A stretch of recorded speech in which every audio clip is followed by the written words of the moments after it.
welcome to my channel Study with Brain. Here I'm going to start your chapter Life Process class 10th. And I think you know what is the meaning of life processes earlier in 6th, 7th class or whatever.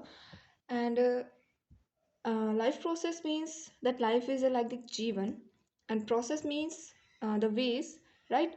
So जीवन जीने के तरीके या उनमें जो useful things होती हैं उनको करना जिससे कि जीवन को जिया जाता है। सो अब मैं यहाँ पे आपको दिखाती हूँ समझाती हूँ। So something which is living not dead is said to be alive, यानी कि कुछ भी चीज़ जो कि लिविंग में है, सांसें में है, तो वो अलाइव है। और बहुत ही सिंपल टर्म्स में अलाइव का मतलब क्या होता है, जिसमें लाइफ होती है, ठीक है ना। अलाइव को हिंदी में क्या बोला जाता है, बेसिकली जीवित या फिर जिंदा। मैं भी जिंदा हूँ, आप भी जिंदे, सब जिंदा है ना, जो जिसमें भी सांसें चल रही है, ठीक है। और उन्हीं थिंग्स को आप क्या कहते हैं, लिविंग थिंग्स बोलते हो, जो जीवित होते हैं। सभी प्लांट्स और एनिमल, जिसमें आपके ह्यूमन बींग्स भी आते हैं, हम वो सब जिंदा हैं और लिविंग थिंग्स हैं। ये बात हम बहुत बचपन से जानते हैं, 6th 7th क्लास में हमें बहुत बचपन से इस बात को समझाया जा रहा है, पढ़ाया जा रहा है। पर अब यहाँ पे एक इम्पोर्टेंट क्वेश्चन अराइज होता है कि कौन सा क्राइटेरिया है जो हम यूज़ करते हैं ये डिसाइड करने के लिए कि कोई भी चीज़ अलाइव है, ठीक है ना। तो यहाँ आपको यहाँ बता रखा है नीचे कि जो मोस्ट इम्पोर्टेंट क्राइटेरिया है which is decide whether something is alive और not is that movement, right. So movement एक बहुत ही इंपॉर्टेंट साइन है लाइफ का किसी भी ऑर्गेनिजम्स में। और जितने भी आपके लिविंग थिंग्स हैं जो कि अलाइव हैं, वो मूवमेंट देमसेल्फ खुद लाते हैं, ठीक है। उसमें कोई एक्सटर्नल हेल्प नहीं होता है, यानी कि all the living things which are alive move by themselves without any external help, right. In some cases the movements of living things are quite fast. अब यहाँ पे क्या होता है कि कुछ केसेस में आपकी जो मूवमेंट होती है वो लिविंग थिंग्स में बहुत फास्ट होती है और हम उसे बहुत ही ईजिली एब्जॉर्व कर सकते हैं। पर कुछ केसेस में क्या होता है कि मूवमेंट इतनी स्लो होती है कि वो ऑब्जर्वेबल नहीं होती है, हम उसे बहुत डिफ़िकल्टीज़ के थ्रू ऑब्जर्व करते हैं। यहाँ पे एग्जांपल दिया गया है, मूवमेंट्स इन एनिमल्स में बहुत फास्ट होती है जैसे, और हम उसे ईजिली ऑब्जर्व कर पाते हैं, है ना, राइट। बट कुछ मूवमेंट जैसे कि आपके प्लांट्स में होते हैं वो बहुत से स्लो होते हैं, ठीक है। आप खुद देख सकते हो वो हम बहुत, हमें ऑब्जर्वेबल नहीं होता है इतना जल्दी, है ना, बहुत डिफ़िकल्टीज होती है, बहुत टाइम होता है, तब जाके हम ऑब्जर्व कर पाते हैं वहाँ पे। तो अब एनिमल और प्लांट जो होते हैं वो डिफरेंट डिफरेंट वेज में मूव करते हैं, ठीक है। और यहाँ पे आपको एक डिस्कशन दिया गया है तो समझ में आ जाएगा उससे। जैसे कि animals can move from one place to another और they can move their body parts. Animal हमें बहुत अच्छे से पता है कि वो one place to another move करते हैं, राइट, यहाँ से वहाँ जाते हैं। पर वो अपने बॉडी पार्ट्स को भी मूव कर पाते हैं। जैसे कि यहाँ पे एग्जाम्पल लिए गए हैं, आप जैसे आपका फ्रॉग है तो सपोज़ वो पॉन्ड में जंप कर रहा है, तो वहाँ पे उसका मूवमेंट हो रहा है, राइट ना। आपका बर्ड है, वो स्काई में फ्लाई कर रही है, तो यहाँ पे भी इसका मूवमेंट हो रहा है, यानी इसका तो मूवमेंट हो भी रहा है, साथ में इसके बॉडी पार्ट्स का भी मूवमेंट हो रहा है। अब ये जैसे एथलेट्स हैं तो ये रनिंग कर रहा है, तो यहाँ पे भी इसका जो है मूवमेंट हो रहा है ना। तो यहाँ पे आपको कुछ एग्जाम्पल्स देखने को मिल रहे हैं जहाँ से पता लग रहा है कि एनिमल्स जो होते हैं वो बॉडी पार्ट्स इवन वो खुद भी one place to another move करते हैं, राइट। एंड जैसे कि अब हम सांस लेते हैं, तो सांस लेते टाइम हमारा चेस्ट जो होता है वो अप एंड डाउन करता है, ठीक है ना। व्हेन वी टेक यहाँ पे ह्यूमन बींग्स में एक बहुत ही कॉमन चीज़ बताएगी और काफ़ी बार क्वेश्चंस में पूछे जाते हैं कि क्वेश्चन में किस तरीके से पूछ लिया जाता है कि जो हमारा चेस्ट होता है वो अप एंड डाउन करता है जब हम सांस लेते हैं, तो वहाँ पे उस चेस्ट का मूवमेंट हो रहा है या नहीं हो रहा है। काफ़ी बार ये भी पूछ लिया जाता है, तो मैं आपको बता दूँ कि ये भी जो है मूवमेंट में आता है, ठीक है।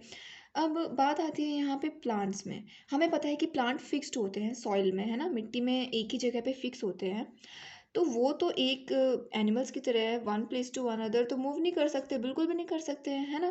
But main point is that कि प्लांट जो होते हैं वो अपने पार्ट्स, अपने बॉडी पार्ट्स को मूव कराते हैं, जैसे कि लीव्स, फ्लावर्स, सूट्स और रूट्स।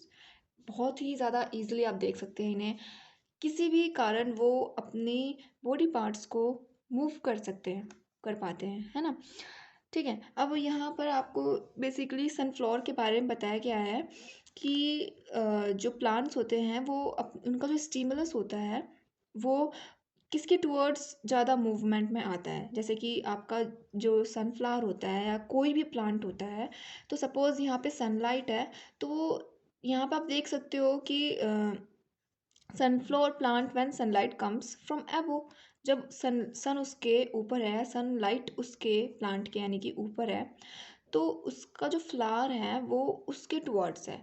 और जब वो उसके राइट साइड में आ गया है, तब प्लांट का जो फ्लावर है, यहाँ तक कि स्टीम है, यहाँ पे आप लीफ भी देख सकते हैं, तो वो थोड़ा सा टुवर्ड्स हो गई है, बेंड हो गई है, किस साइड, आपके सन की साइड में, राइट। तो यहाँ पे जो भी यहाँ पे प्लांट होता है, कोई भी प्लांट, इसमें सिर्फ आपका सनफ्लावर ही नहीं है, कोई भी प्लांट है, तो वो स्टिमुलस जो उसका होता है वो टुवर्ड्स बैंड करता है आपकी ग्रेविटी, राइट। यहाँ पे आपको बता भी रखा है, बैंडिंग होती है इसमें सनलाइट, ग्रेविटी या फिर वाटर, ठीक है।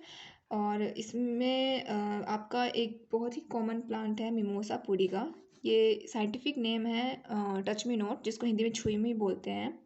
तो इसका थोड़ा सा अलग तरीका है। इसका तरीका क्या है कि जैसे और प्लांट्स तो क्या होते हैं, फोल्ड हो जाते हैं, बेंडिंग हो जाती है इनमें, बट मिमोसा में फोल्डिंग होती है। मतलब आप जब उन्हें, आपने खुद देखा होगा, आप उन्हें टच करते हैं अपने फिंगर्स से, तो उनकी जो लीव्स होती हैं वो फोल्ड हो जाती हैं, यहाँ तक कि, है ना। तो यानी कि यहाँ पे अब हमें देखने को मिल रहा है कि कई प्लांट्स में थोड़े अलग अलग तरीके होते हैं मूवमेंट के, बट होते किसके हैं, स्टिमुलस के थ्रू ही हो पाते हैं वो, ठीक है। और प्लांट्स जो हैं वो, बहुत से प्लांट्स मूवमेंट्स दिखाते हैं, अपने रूट्स को ग्रो करते हैं, शूट्स को ग्रो करते हैं, तो वहाँ पर भी उनकी मूवमेंट दिखती है, ठीक है। नॉन लिविंग थिंग्स, बात आती है कि नॉन लिविंग थिंग्स जो होते हैं वो भी ऐसे ही मूवमेंट में होते हैं, बट फिर भी हम उन्हें लिविंग थिंग्स में क्यों नहीं लेते हैं, है ना। हम फिर भी उन्हें लिविंग थिंग्स में क्यों नहीं लेते हैं, जबकि वो भी मूवमेंट में होते हैं। तो मैं आपको बता दूं कि लिविंग थिंग्स जो होती हैं विदाउट एनी एक्सटर्नल हेल्प के उसमें मूवमेंट आती है, लेकिन नॉन लिविंग थिंग्स में हमको मूवमेंट देना पड़ता है उसमें, ठीक है। जैसे कि यहाँ पे एग्जाम्पल लिया गया है, एक स्टोन है जो कि एक नॉन लिविंग थिंग है, तो वो खुद तो वन प्लेस टू अनदर नहीं जा सकता ना। हम उसे यहाँ से उठा के फेंकते हैं, तब जाके वो मोशन में या मूवमेंट में आता है ना। हम उस पर फोर्स अप्लाई करते हैं आउटसाइड, ठीक है, आउटसाइड से, तब जाके उसमें मोशन आता है या मूवमेंट आता है। तो इसलिए आप यहाँ पे डिफरेंस समझ गए होंगे, बेसिक सा डिफरेंस, कि आखिर क्यों ऐसा होता है ना। और फिर यहाँ पे आता है बात कि सभी लिविंग थिंग्स जो होते हैं, ठीक है, यहाँ पे आपके सेल्स में भी मूवमेंट होती है अंदर जो भी आपके एनिमल्स हैं, प्लांट्स हैं, उनमें इंटरनली मूवमेंट आ रहा है, एक्सटर्नली तो नहीं आ रहा है, ये बात तो साफ हो गया है। इंटरनली मूवमेंट आ रहा है, तो किस तरीके से आ रहा है, तो ये हमें बहुत अच्छे से पता है कि जो लिविंग थिंग्स होते हैं वो टीनी लिविंग यूनिट से बने हुए होते हैं, हमने पीछे 9th क्लास में ही पढ़ा है ये, ठीक है। जिसको हम लोग सेल्स बोलते हैं। सेल्स खुद ही बहुत स्टिल स्मॉलर पार्टिकल से बने हुए होते हैं, जिन्हें हम लोग क्या बोलते हैं, मॉलिक्यूल्स बोलते हैं। अब इनके अंदर जो मूवमेंट होती है ना, वो बहुत ही स्मॉल स्केल पे होती है, ठीक है। जो कि हमारी नेक्ड आई से इनविजिबल होती है, यानी कि हम अपनी खुली आंखों से तो बिल्कुल भी नहीं देख सकते हैं, यानी हमें यहाँ पे कोई इलेक्ट्रॉनिक माइक्रोस्कोप यूज़ करना पड़ेगा अगर हमें देखना भी है तो। और फिर यहाँ पे आपको कुछ कैरेक्टरिस्टिक बताई गई हैं, common characteristic features living things के, कि जिससे हम उन्हें डिनोट करते हैं कि हाँ वो लिविंग थिंग्स हैं। तो बहुत ही कॉमन है and, आपने पढ़े भी हैं। लिविंग थिंग्स मूवमेंट में होते हैं, मूव करते हैं them salvage without any external help, ये तो हमने अभी पढ़ लिया, जो कि बेसिक है। लिविंग थिंग्स को फूड की, एयर की, वाटर की ज़रूरत होती है। हम एनिमल्स हैं, ह्यूमन बींग्स हैं, प्लांट्स हैं, सभी को फूड की, एयर की, वाटर की ज़रूरत है, वरना वो तो फिर लिविंग भी नहीं रहेंगे ना, जिंदा ही नहीं रहेंगे।